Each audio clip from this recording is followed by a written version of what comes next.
This is Elaine, who is a London activist, and she wants 25 minutes. Elaine. Yep, okay, that's right for me. Okay, so thank you all for coming. So mostly I'm going to be talking about Rosa Luxemburg's Reform and Revolution, but obviously I'm going to touch on her other works as well. And I thought I'd start off, I mean, I'm sure actually many of you, I can see many of you have done your homework, done the reading, so you know a bit about, at least a bit about Rosa to start with, but just to sort of fill in a very brief bio sketch for those who don't. First of all, I would say actually that if you haven't read it already, Kate Evans' Red Rosa, which is a graphic biography of Rosa Luxemburg, is really fantastic. I mean, this is really something to read, to buy for all your relatives. You know, it's a really, really great book. It's a really great introduction, not just to Rosa's life, but actually to her thoughts. So if you don't know that already, get that. But listen to this talk first. So she's born in Poland, and she was born really into three oppressions, if you like. She was born a woman into a patriarchal society where opportunities for women were very limited. She was born into a Jewish family, in a profoundly anti-Semitic society, and she was born in Poland, which was then under sort of imperialist Russian rule. So she, even though she actually came from a fairly middle-class family, they weren't very well off, but they weren't starving. She had very personal experience of oppression and exploitation. But despite that, she was a really brilliant, and she was also disabled as well, so obviously that was another thing that she knew very much about, having those physical limitations from early on. But she was, despite all that, she was an absolutely brilliant student, and after some involvement in the Polish underground, communist organisation made it advisable for her to leave the country. She managed to get to university in Geneva, which is where she continued her studies of Marx and of revolution, and after that she moved to Germany, which is where she spent most of her adult life, and became a major figure in the German revolutionary organisations. Which then the main organisation in Germany was a party called the SPD, which was I'll talk a bit about slightly later on, but it was a mass party, but it was, in theory at least, a revolutionary communist party. And she had lots of disagreements throughout her life, really, with the leadership of the SPD. But this came to a head, particularly with the run-up to World War I. So she was very much against the war. She was a very noted anti-war activist, and of course the SPD actually ended up supporting the war. So this put her at loggerheads with, even more loggerheads with the leadership than she had been before. But she spent quite a lot of the First World War in prison. After she was released, she formed a communist party with sort of allies in the movement, but this was really quite late on in the war, and really too late to be able to build a big party that would actually be able to take on the increasing rightward movement of the SPD. And in 1919, after a failed to abortive revolution, she and Karl Liebknecht, who was one of her allies, were murdered by the Freikorps, who were kind of right-wing, sort of paramilitary organisation. She was 47 when she was murdered, and Kate Evans comments in Red Rosa that do you think that 47 is old enough to die? If so, you must be very young. Which, speaking as someone who turned 44 yesterday, I can confirm it is definitely not old enough to die. And it's actually tragic when you think about it. Potentially she could have lived for another 40 years. You think, oh, what other fantastic works of Marxist theory could she have written if she hadn't been murdered? But she wrote quite a lot of fantastic works of Marxist theory in the 47 years that she had. So I'm not really going to talk very much about her stuff about Marxist economics, except where it comes into her arguments in Reform or Revolution. And I'm also not really going to talk very much about her understanding of imperialism, but I just want to flag up that this is actually one of the really important things about Rosa Luxemburg's work, is that she had the key understanding of how imperialism is an integral part of capitalism. Because capitalism is driven by growth, this is the motor that drives imperialism. So it's not the foreign policy of capitalist states is kind of separate from the system that they're in. It's part of the system. And this was part of her principle. This was part of her principled objection also to the First World War, understanding of that this is a motor, that capitalism is a motor driving imperialism and war. And I wanted to read you this quote from what's called the Juniors pamphlet, because it was published under a pseudonym, which actually she wrote from prison in 1915, which I think really, it's not relevant to anything else I'm going to say, I just think it's really fantastic quotation, so I thought I will take the excuse to read it. And she's explaining here why, really why she feels that the alternatives facing society at this point were socialism or barbarism. Because she's saying, and explaining her opposition to the First World War, not because she's saying that we should just return to the society of 1914. It's not that everything was fine and then the war disrupts it. It's that actually what the war's doing is killing off a generation of people who could be fighting for socialism. So she says, the bloodletting of the June days in 1848 paralysed the French workers' movement for a decade and a half. Then the bloodletting of the Commune massacres again retarded it for more than a decade. Another such world war and the outlook for socialism will be buried beneath the rubble heaped up by imperialist barbarism. This is an assault not on the bourgeois culture of the past, but on the socialist culture of the future. Here capitalism lays bare its death's head. Here it betrays the fact that its historical rationale is used up. Its continued domination is no longer reconcilable to the progress of humanity. And I just think that's just a really good way of encapsulating a revolutionary principled objection to the war. And also I think shows what a good writer she was. I mean, she's just immensely quotable, like actually Lenin and Trotsky are. You know, so when you're writing a speech on Rosa Luxemburg, you have to, it's not a question of finding bits that are worth reading out. It's like you end up with a pile of paper that high of all the things you want to read out, and it's like, okay, there's not time to do all of this. So, you know, she's an immensely engaging writer in that sense, and I think that's really important, because obviously you need to get across your ideas in a pithy way, and she really does that. So, but I'm going to concentrate on her pamphlet Reform or Revolution, which was published in 1900. And this is odd in the way, because Reform or Revolution is actually very specifically taking issue with a turn that the SPD was making, and in particular the ideas of a guy called Bernstein, who was one of the kind of leading ideologues of the SPD, and some articles and the book that he wrote called Evolutionary Socialism. So in a way it's odd that I'm still saying that, okay, this is really relevant to us today, when it's not like you've all read Bernstein, you know? It's not like people are quoting from Bernstein in leader articles in The Guardian, you know? So in a way you could say, well, why are we still talking about Reform or Revolution when actually it's against this thing that everyone's forgotten about? So I'm going to try and make the case that this is not just a historical curiosity, that this is relevant. But to do this, having just said, okay, this is relevant to today, we do have to understand what the SPD was like and what Bernstein's arguments were. So I've said the SPD is the major socialist party in Germany, but that kind of understates it really, and there isn't really anything like it in this country now, and it's kind of, in a way, I always find it's quite difficult to get my head around to understand really what it was like. Because by the end of the 19th century, the SPD is a mass party. They've got hundreds of thousands of members, they stand in elections and they get millions of votes. But it goes beyond that, because they have lots of sort of affiliated organisations and cultural organisations and trade unions, but they basically make, in a sense, a kind of a society that you could go almost from cradle to grave just being involved in SPD related organisations. So Max Weber said in 1907, I believe, that it's a state within a state. So it's, its kind of power and rootedness in German society is immense. And I'd like to say it's not really like the Labour Party here. It's got much more power, much more reach than that. And it is still officially a Marxist party. When Rosa Luxemburg is writing this in 1900, they are still officially saying that what they want is a revolution. But that's what they say. What they do is begin to be slightly different. And Bernstein was one of the leading ideologues of this shift away from actually practically wanting a revolution. And Rosa Luxemburg isn't the only one to criticise him for this. People like Karl Kautsky also take issue with this, but actually also come up with rather dubious theories themselves. So I think Rosa Luxemburg's objections to Bernstein's are the ones that we want to remember, because she's the one who's right. And she calls it the written theory of opportunism. And that's why it's very interesting, because after all, most of the opportunists don't admit what they're doing. And this was actually something that somebody, a party functionary, wrote to Bernstein after he'd produced his articles and his book explaining his theory. And he said, "My dear Ede, one does not formally make a decision to do the things you suggest. One doesn't say such things, one just does them."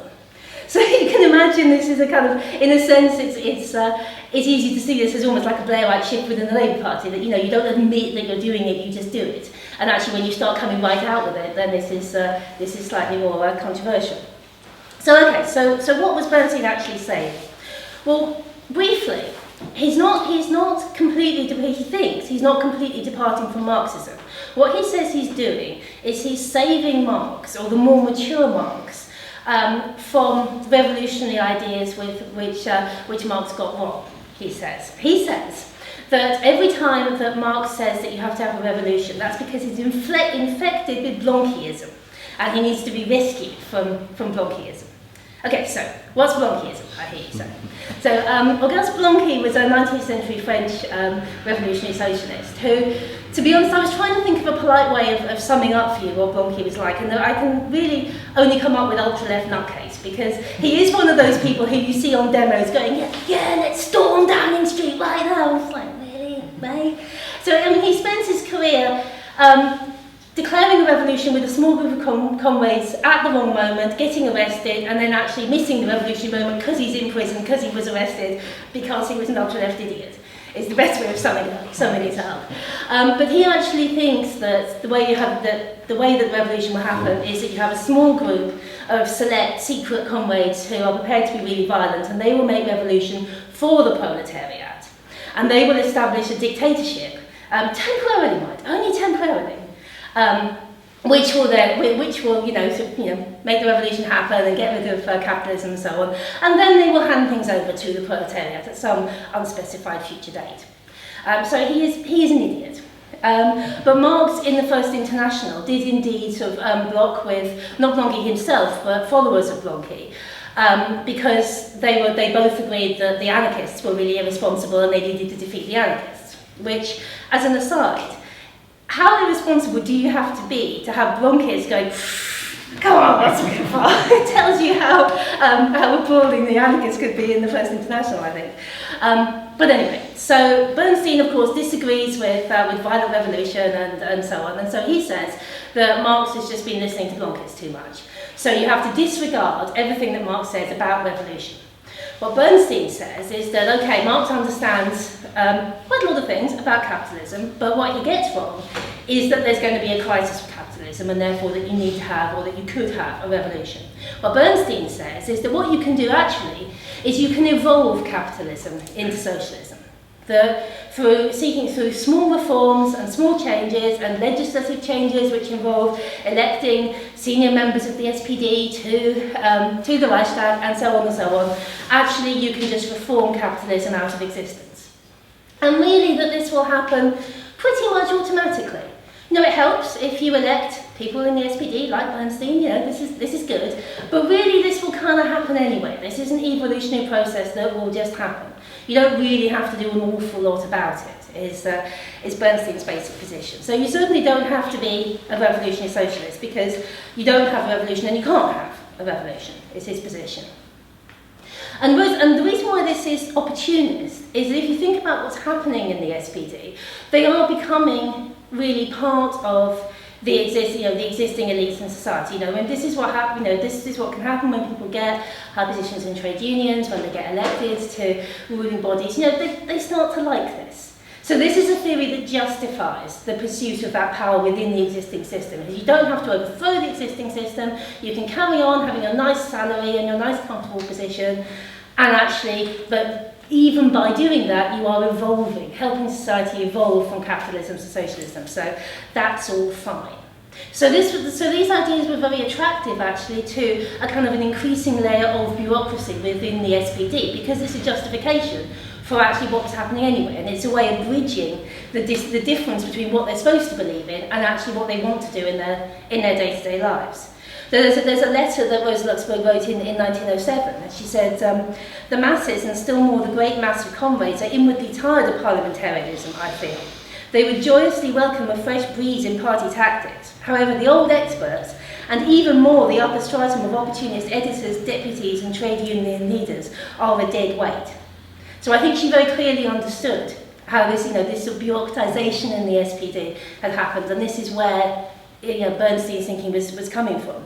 I don't know very much about Bernstein personally. I don't know if anyone here does, but I mean, my impression is that he didn't realise that was what he was doing. My impression is that this isn't a cynical attempt to try and justify bureaucracy. He really believed it, I think.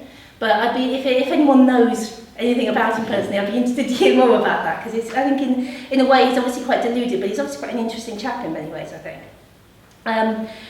Okay, so why is this relevant today? Well, obviously this kind of entrenchment of bureaucracy and people getting too comfortable and so on this can happen everywhere. But what also was occurring to me is this idea that you can kind of get rid of capitalism by hollowing it out. Actually is something that a lot of people do argue, particularly within sort of green movement stuff. Actually this comes up a lot. I mean, people who argue that you can turn capitalism into a steady state. This argument that you can have capitalism without growth. So, it's growth that does the environmental damage and so on, but you can get rid of the growth bit. And you can have a capitalist system that just kind of stays sustainably within its limits and just stays still. I mean, this is quite an influential argument within sort of Green Party circles and those sorts of people of the Economics Foundation, like say, people about that sort of thinking. And I don't think that it's that they've read Bernstein or that they know that they're being Bernsteinists, but they are being Bernsteinists. This is this idea that you can make capitalism just sort of stand still and you can make it benign, rather than having to overthrow it. This is a very Bernstein-like idea, and so this is actually, I think, quite influential in environmental circles. And also this idea that you can defeat capitalism by kind of progressively withdrawing from it, which again a lot of Greens tend to think. You have all very, very frustrating tendency and an awful lot of modern writing about environmental catastrophe and so on. The first 2/3 of the book is making the case that capitalism is the problem and therefore capitalism has to go. And then the last third of the book is, so therefore, shop at your local food co-op. And you kind of think, that is not the conclusion that I would draw from the first 2/3 of the book. But it is that again is actually a Bernsteinist tactic, the idea that you can just kind of chip away at capitalism shop by shop, institution by institution, and in the end you sort of hollow it out like some hollow tree, and it'll just collapse at one point and you realise it was never there at all. Again, this is what Bernstein is arguing. And actually, I mean, if you're talking to anyone who thinks that co-ops will save us all, Luxemburg is very clear about sort of the role of things like co-ops. That okay, they're an attack on part of capitalism, but she says they're an attack on the twigs of the capitalist tree. They're not an attack on actually the fundamentals of the system. So they don't really make an awful lot of difference. And she points out that actually what you're doing is attacking kind of small-scale capitalism rather than the major capitalist industries, and that's why it's not a central attack on capitalism.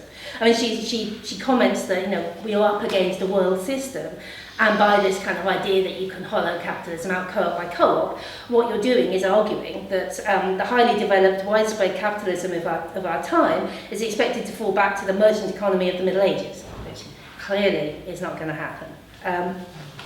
So there's various ways that Rosa Luxemburg took on Bernstein's argument. I mean, one of the major ways, actually, is that key part of his argument is that major international economic crises don't happen within capitalism. This is impossible. Capitalism is basically stable because there's too many countervailing tendencies. You just never get collapses.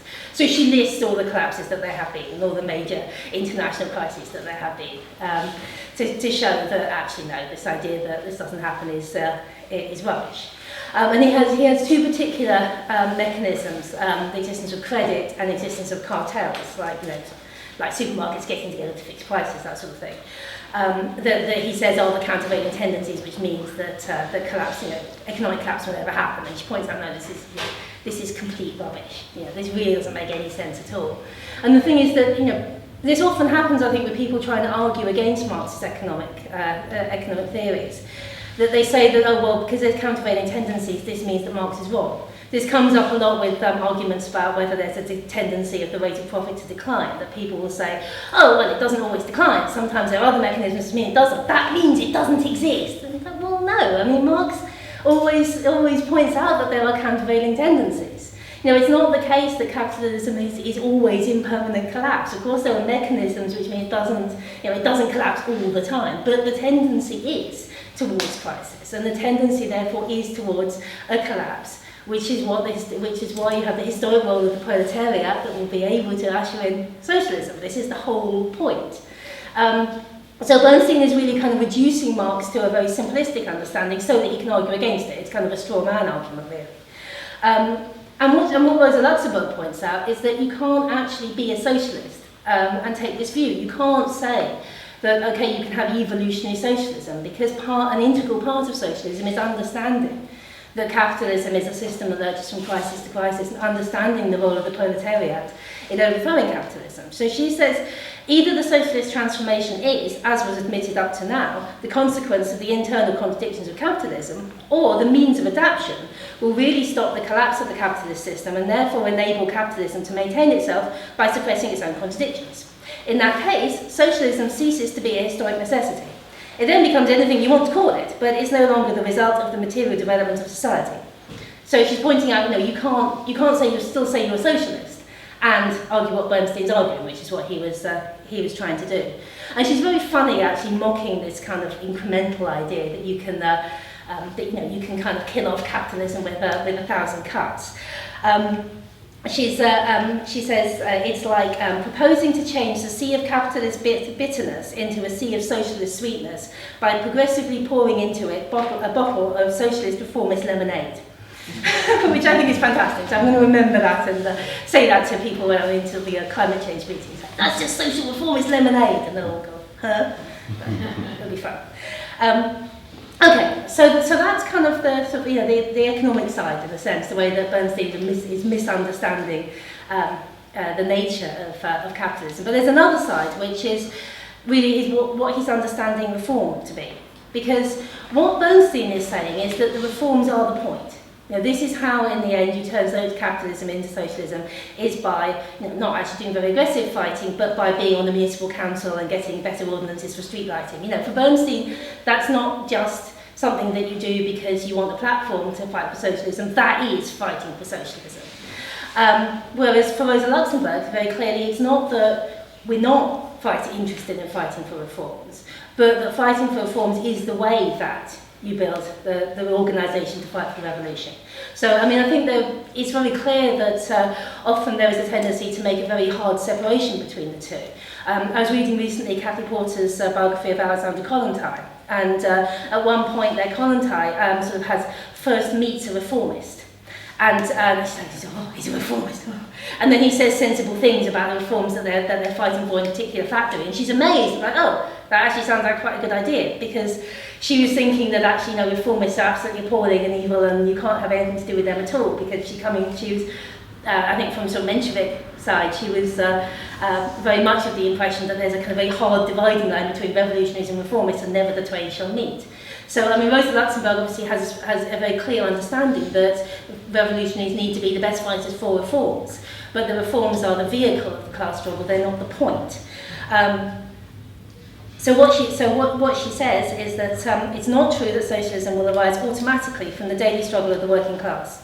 Socialism will be the consequence of the growing contradictions of the capitalist economy and of the comprehension by the working class of the unavoidability of the suppression of the contradictions through a social transformation.